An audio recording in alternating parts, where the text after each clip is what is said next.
Let's go! Hello guys! Naisipan ko bumili ng mga halaman kasi wala akong masyado magawa sa bahay and I wanted to decorate the house.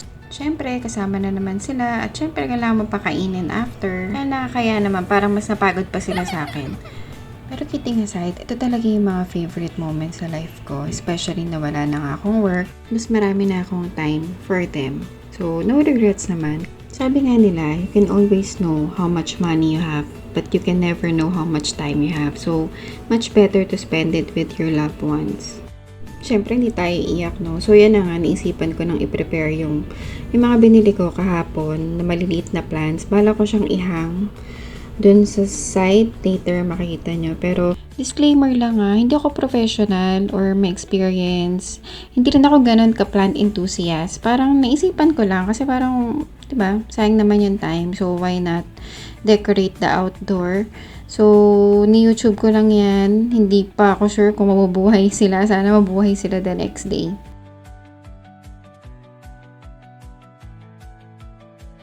Gusto tumulong ng daughter ko. So, ayan.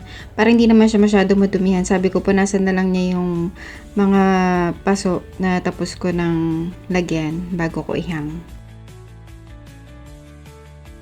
In fairness, nakakapagod. Tsaka ang sakit sa binti. Kasi wala akong bangko. Alam mo yung tagal ko na dito. At nakabili na ako ng kung ano-ano. Minsan, yung mga simple things pa yung makakalimutan mo. Like, bangko, panghasa, konchilyo, yan. So, tumayo ko kasi sobrang hindi ko na kaya. Sakit na talaga ng legs ko. Anyway, if interested pala kayo, yung mga plants pala na yan is nabili ko sa may pa-C6 or along C6 Pataytay. Nasa side of the road lang sila. So, medyo malapit lang sa akin. Mga 15 minutes away.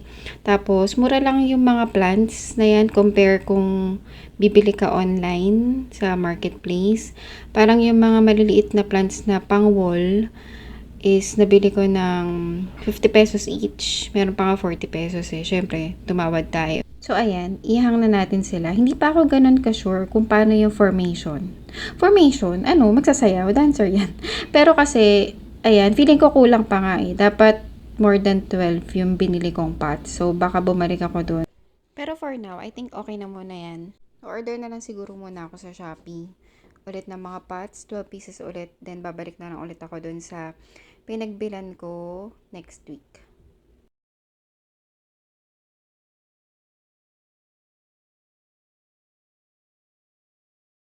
Tapos ito pa pala yung isa ko nabili. Gusto ko talaga to. Gusto ko magkaroon ng ganito, Monstera.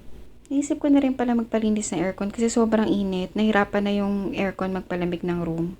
Ayun lang. Thank you for watching.